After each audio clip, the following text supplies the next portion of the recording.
Hello दोस्तों, हम यहाँ जीवाजी यूनिवर्सिटी में घूमने आए हैं और यहाँ पे बहुत लोग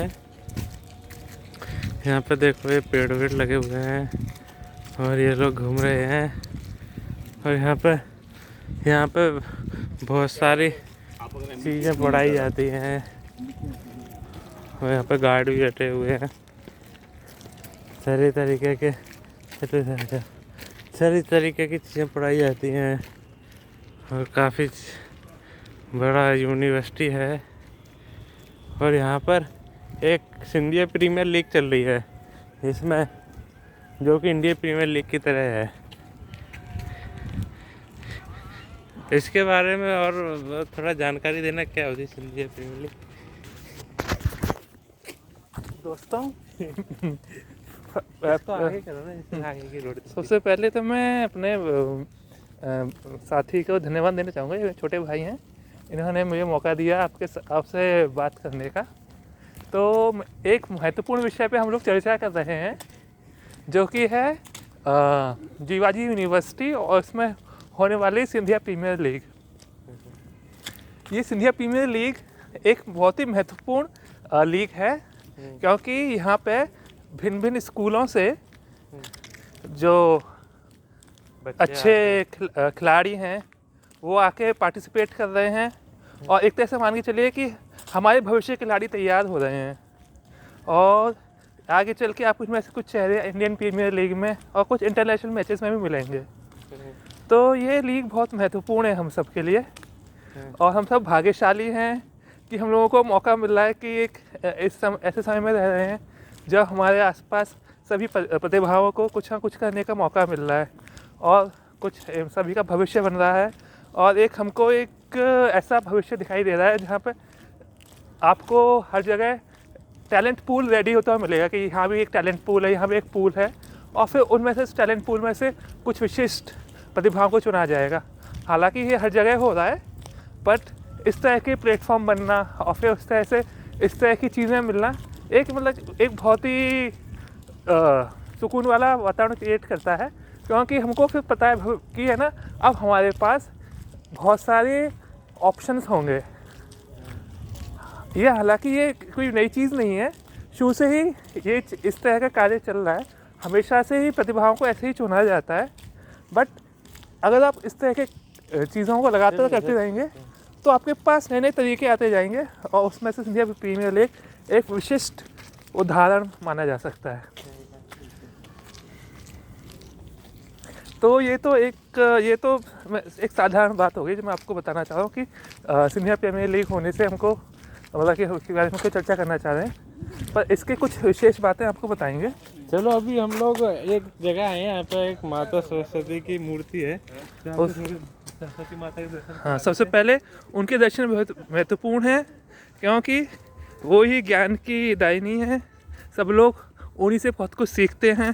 चूँकि हम एक बहुत ही महत्वपूर्ण विषय पर चर्चा कर रहे हैं, तो हर चीज़ को सीखने के लिए माता सरस्वती का आशीर्वाद की विशेष आवश्यकता है। तो हम उन्हीं के दर्शन से इस यात्रा के आरंभ करेंगे और आप लोगों को फिर आगे इस यात्रा के बारे में विशेष रूप से बताएंगे। तो सबसे पहले माता सरस्वती के दर्शन करते हैं और उनको हृदय से प्रणाम करते हैं। जय हो माता सरस्वती। देखिए, ये एक ज्ञान का मंदिर है और ज्ञान के मंदिर में माता का होना आवश्यक है, और उनके दर्शन से हमको विश्वास हो रहा है कि है ना, यहाँ पे होने वाले हर कार्य में हम लोगों को सही दिशा मिलेगी, सफलता मिलेगी। क्योंकि जब आपके ऊपर ज्ञानी जनों का और ईश्वर का विशेष आशीर्वाद रहता है तो आप सही दिशा में आगे बढ़ते हो। आपको 3 चीज़ों की विशेष आवश्यकता होती है। सबसे पहले सही दिशा निर्देश, दूसरा सही दिशा में आपका खुद का प्रयास, और तीसरा सबसे महत्वपूर्ण कार्य को करते रहना, कंसिस्टेंसी। अगर 3 चीज़ें आप करोगे तो आप लक्ष्य के नज़दीक पहुंचोगे। और समय समय पे अपने आप में आप कभी इसके साथ चेंजेस करते रहिए, मॉडिफिकेशंस करते रहिए, अपने आप को बेहतर बनाते रहिए, परिस्थितियों से सीखते रहिए, तो आप एक बहुत अच्छा भविष्य बना सकते हैं। ये एक साधारण बात है, हर चीज़ के लिए एप्लीकेबल है, बट हम विशेष रूप से सिंधिया प्रीमियर लीग के लिए बात करना चाह रहे हैं, करते हैं उस पे आते हैं। क्योंकि सिंधिया प्रीमियर लीग में भी इसी तरीके से प्रतिभाओं को तैयार किया जा रहा है। और मैं हो सकता है आज अब ये वीडियो बना रहा हूँ एक बहुत ही आप लोगों को लगे कि एक साधारण सी चर्चा हो रही है, बट जब कल के दिन आप देखेंगे कि इस इंडियन प्रीमियर लीग से बहुत से सितारे निकल के आ रहे हैं और इंडियन प्रीमियर लीग में आ रहे हैं, तब हो सकता है आप लोगों को जो आप में से कुछ विशेष दर्शक जो इसको देखें तो वो अपने आप को कनेक्ट कर सकें कि हाँ, कोई एक मैंने वीडियो देखा था जिसमें मेरे को पता चला था कि एक ऐसा विशेष प्रीमियर लीग हो रहा है जहाँ से ऐसा टैलेंट पूल रेडी हो रहा है जो सीधे आपको है ना आने वाले बड़ी बड़ी मैचेस में टैलेंट प्रोवाइड करेगा। इस सिंधिया प्रीमियर लीग में भी मैं उनको बहुत ज़्यादा डिटेल में आपको आगे कभी बताऊंगा, बट कुछ विशेष चीज़ें बताऊंगा कि यहाँ पे भिन्न भिन्न कॉलेजेसों से प्रतिभाओं को मौका मिला है और प्रतिभाओं ने काफ़ी अपनी तरफ से तैयारी भी की है।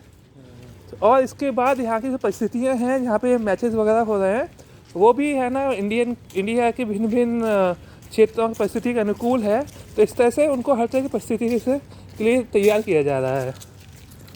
तो मान के चलिए कि अब भारत के भिन्न भिन्न क्षेत्रों में अगर मैचेस होते हैं तो वो वहाँ पे अच्छा परफॉर्म कर सकेंगे, हम इस बात पे विश्वास रख सकते हैं। तो ये इसकी इस प्रीमियर लीग की बहुत महत्वपूर्ण विशेष बात है।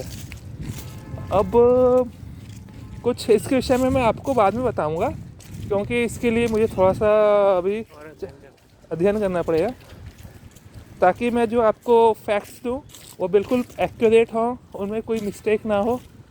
पर तब तक मैं आपको है ना इस विशेष उद्यान में घुमाता हूँ और इस विशेष उद्यान के बारे में आपको बताऊँगा, क्योंकि ये वो विशेष क्षेत्र है जहाँ पे खेलने कूदने के अलावा अध्ययन के लिए बहुत अच्छी सुविधाएं उपलब्ध हैं। इस समय हम शाम के समय घूम रहे हैं, इसलिए आपको ज़्यादातर चीज़ें पूर्ण रूप से स्पष्ट दिखाई नहीं दे रही होंगी। हमारा प्रयास है कि आप इनको इस जगह को दोनों ही काल में देखें। हम एक वीडियो आपको जो बना के देंगे जो प्रातः काल का होगा, और तब आपको लग रहेगा कि यही स्थान प्रातः काल में कैसे दिखाई देता है। और संध्या काल का वीडियो तो आप देख ही रहे हैं। संध्या काल में आप देखिए हर जगह यूँ तो छाया हो गई है, पर थोड़ा सा मोबाइल की जो कैमरे की कैपेबिलिटी है उसे ऐसे वीडियो से स्पष्ट दिखाई नहीं दे रहा है। अन्यथा आज होली का दिन है, थोड़े से बादल जरूर आसमान में हैं, पर फिर भी इतना प्रकाश है कि सब कुछ बहुत स्पष्ट रूप से दिखाई दे रहा है और थोड़ी थोड़ी प्रकाश हर जगह है। आज पूर्णमासी है तो पूर्णमासी का प्रकाश तो है ही, और साथ में यहाँ पे स्ट्रीट लाइट्स भी अच्छे से लगाई गई हैं, ये कुछ रोशनी उसकी भी है। तो इस तरह से ये क्षेत्र पर्याप्त रोशनी के साथ अच्छा चमक रहा है और हम इसको अच्छे से देख पा रहे हैं, घूम रहे हैं फिर रहे हैं, तो काफ़ी अच्छा लग रहा है। शाम का समय है फिर भी ऐसा नहीं लग रहा कि हम लोग अंधेरे रास्तों में घूम रहे हैं, जगह स्पष्ट है। यहाँ पे इस जगह की एक विशेषता और है कि यहाँ इतने सारे पेड़ पौधे लगे हुए हैं, बड़े बड़े पेड़ हैं, शुद्ध हवा है, ऑक्सीजन आपको भरपूर मात्रा में मिलेगी, जिसमें आप सुबह घूमिए या शाम घूमिए आपको लगेगा कि आपके जो फेफड़े हैं वो उनको पर्याप्त ऑक्सीजन मिल गया है, वो पर्याप्त फूल चुके हैं।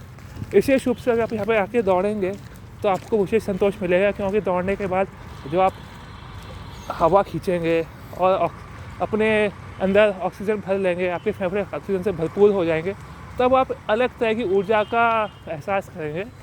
इसीलिए मैं विशेष तौर से जितने भी मित्रगण हैं जो यहाँ रहते हैं उनको मैं सलाह देना चाहूँगा कि यहाँ पे सुबह के समय आकर जरूर घूमें और इन पेड़ों की सुंदरता का और इस प्रकृति की जो वरदान है, ये शुद्ध वायु, इसका लाभ विशेष रूप से लें। ये ग्वालियर वासियों के लिए एक विशेष स्थान है जहाँ पर आपको शुद्ध हवा के साथ घूमने फिरने के लिए बहुत बड़ा क्षेत्र मिलेगा। काफ़ी हो गया। और अब मैं मित्रों आगे बढ़ा हूँ और आगे हमारी चर्चा चलती रहेगी। आप लोगों को ये हो सकता है इस चर्चा में अभी बहुत कुछ ऐसा लग रहा हो कि ये एक तरह से हम रिपीट कर रहे हैं और बहुत ही सामान्य सी बातें बता रहे हैं, पर ये सब बातें बताने के पीछे हमारा विशेष लक्ष्य है, और वो लक्ष्य है आप लोगों को इस जगह के बारे में थोड़ा सा इंट्रोड्यूस करना कि ये है कौन सी जगह है। जब हम आपको आगे वीडियोस बनाएंगे तब आप इस जगह के महत्व समझेंगे कि अरे वाह ऐसी जगह है और यहाँ जरूर घूमने आना चाहिए। हमारे देश में ऐसी बहुत सारी जगह हैं जहाँ इस तरह की सुविधाएं हैं, पर क्योंकि ये विशेष रूप से तैयार किए गए हैं अलग उद्देश्यों से, तो हमको यहाँ पे उन मल्टीपल जो पर्पज़ की चीज़ें होती हैं वो एक जगह एक साथ मिल जाती हैं। इसीलिए मैं इस पर्टिकुलर जगह को आपको लेके आया हूँ और इसके बारे में वीडियो बना रहा हूँ। तो इसका जो वीडियो 2 होगा, वीडियो 3 होगा, जो आप इसको देखेंगे तो आपको पता चलेगा कि अच्छा यहाँ पे ये सब चीज़ें भी हैं और ये जो है, इसलिए इन सब चीज़ों के लिए आपको यहाँ पे घूमने आना चाहिए। अभी आप देखिए, अगर आपको दिखाई दे रहा हो कितना सुंदर दृश्य आसमान में बन रहा है। इस विहंगम दृश्य को देख कर के मन को विशेष संतोष मिल रहा है। विशेष रूप से मेरे साथी जो कि शहरों में रहते हैं, जहाँ जो ऊंची ऊंची अट्टालिकाओं के बीच में रहते हैं, जहाँ उनको प्रकृति के दर्शन नहीं होते हैं, उन भाई बंधुओं के लिए तो ये बहुत ही अच्छा दृश्य होगा। ऐसे में मित्रगण कभी इधर आए घूमने फिरने के लिए। अगर उधर आप, ग्वालियर एक बहुत अच्छा स्थल है पर्यटकों के लिए। तो पर्यटक लोग अगर भिन्न भिन्न क्षेत्रों में घूमने आते हैं और उनको अगर उनका मन करता है कि मॉर्निंग वॉक पे निकलें, शाम के टाइम घूमने निकलें, तो मैं उनको सलाह देना चाहूँगा कि यहाँ आने का जो अवसर है वो ना छोड़ें, क्योंकि ये एक बहुत ही अच्छा तरीके से तैयार किया हुआ जगह है और यहाँ पे आपको बहुत तरह की सुविधाएं मिलेंगी।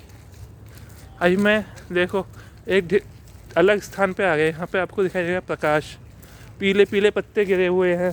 पतझड़ का, आपको सबको समझ में आया, पतझड़ का मौसम यहाँ पे चल रहा है। तो यहाँ पे आप है ना सिर्फ सड़कों पे घूमोगे और आपको एहसास हो जाएगा कि इस समय कौन सा मौसम चल रहा है। ये चीज़ हमारे भाई बंधु जो कि नगरों में रहते हैं वो नहीं पता कर पाते। उनके लिए सब दिन एक जैसे होते हैं। गर्मी सर्दी ज़रूर मान लेते हैं, पर ये मौसमों में भिन्नता, जैसे पतझड़ कभी आया, बसंत आया, तो वो उनको महीनों से पता चलता है, थोड़ा मौसम सर्द गर्म से पता चलता है, पर इस तरीके से प्रकृति में होने वाले बदलाव को उतने अच्छे से देख नहीं पाते हैं। तो वो आपको यहाँ पर देखने को मिलेगा। चलो ठीक है दोस्तों, तो आज के लिए इतना ही। फिर मुलाकात होगी किसी और जगह पे, और आपको इसके हम आने वाले वीडियोस दिखाते रहेंगे जहाँ पे हम आपको इसके बारे में, इस स्थल के बारे में और बताएंगे। और अगली बार हम आपको अगली बार इस स्थल के बारे में कुछ ऐसी विशेष चीज़ें बताएंगे जो कि आपको आकर्षक ही नहीं करेंगी, बल्कि आपको लगेगा कि है ना ये तो एक ऐसा मौका है कि अगर आप यहाँ आते हैं तो आपको बहुत सारी चीज़ें इकट्ठे देखने को मिल रही हैं। और इसीलिए मैं इस बात के साथ इस वीडियो को समाप्त करना चाहूँगा कि आप मेरे आने वाले वीडियोस इस स्थल के बारे में विशेष रूप से देखें। देखिए आखिरी सबसे महत्वपूर्ण दृश्य, ये अभी स्पष्ट रूप से दिखाई नहीं दे रहा, बट आगे एक स्विमिंग पूल है और उसमें जल भरा पड़ा है जो कि बहुत ही सुंदर लग रहा है। और उसके आसपास इतने सारे सुंदर सुंदर पेड़ जो खड़े हैं वो बहुत ही सुंदर दिखाई दे रहे हैं। अब अगर मैं प्रातःकाल आया होता तो आपको इस सब बहुत ही स्पष्ट रूप से दिखाता, क्योंकि उस टाइम मेरा कैमरा इसको अच्छे से कैप्चर कर पाता, इस समय नहीं कर पा रहा है। तो ऐसे यहाँ पे एक से एक सुंदर क्षेत्र हैं जो कि मैं आने वाले वीडियो में कवर करूँगा। धन्यवाद।